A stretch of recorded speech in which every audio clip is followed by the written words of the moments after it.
Asante sana Mheshimiwa Mwenyekiti kwa kunipa nafasi hii adhimu na mimi niweze kuchangia mawili matatu kwenye mpango wa miaka 50 ya maendeleo ya nchi yetu ya Tanzania.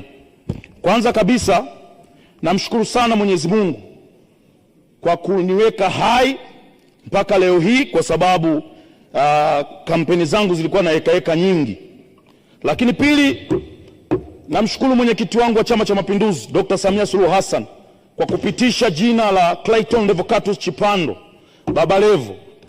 Watu wengi waliongea, lakini sasa hivi nadhani akikaa anaona raha, kwa sababu anaona mambo yanaendelea jimbo la Kigoma mjini. Lakini kingine, nawashukuru sana wananchi wa Kigoma mjini. Walipiga kura nyingi na walinipa moyo tangu nazindua kampeni katika jimbo la Kigoma mjini. Umati uliokuwa unanifuata nyuma ni wafuasi ambao walinionyesha wazi kwamba tunakupeleka bungeni.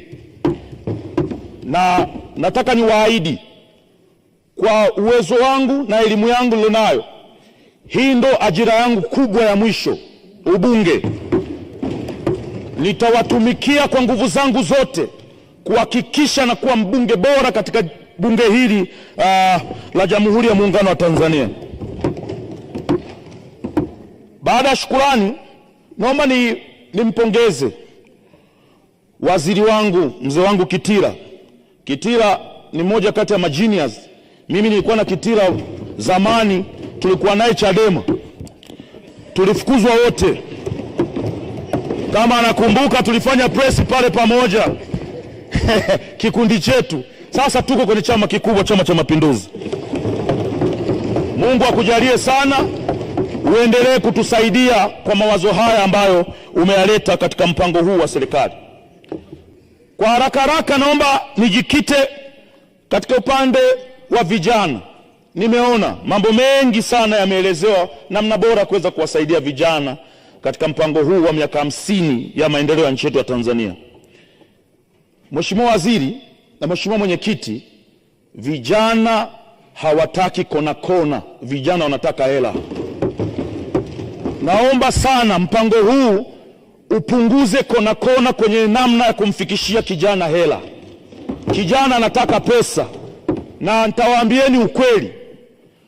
Mkiangalia mara nyingi sana tumekuwa tunasisitiza hapa vijana wajiajiri.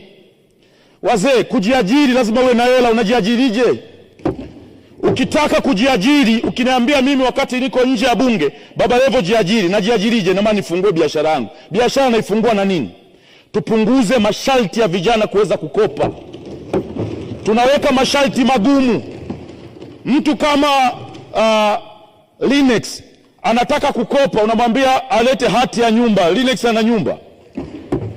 Lazima tuweke masharti ambayo yataendana na vijana tulionao. Mtu amemaliza chuo, kamaliza chuo, ndio kwanza ana haha na dokumenti zake kutafuta ajira, unamwambia jiajiri. Anajiajiri kwa mfumo gani? Unamwambia bwana tafuta mikopo.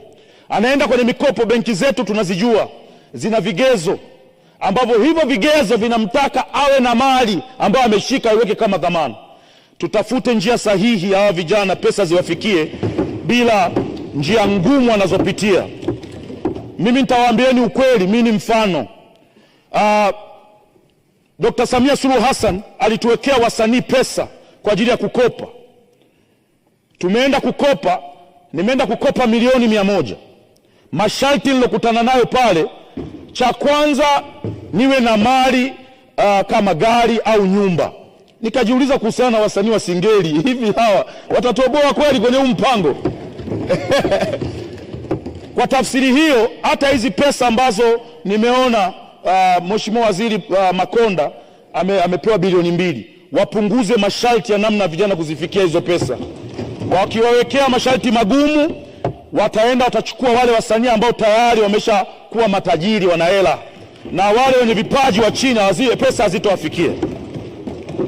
Vijana wanataka pesa bila kona, na ndio maana vijana wengi wanabeti, kwa sababu ukibeti unamuua Simba, mechi kisha unachukua hela yako unaendelea maisha mengine.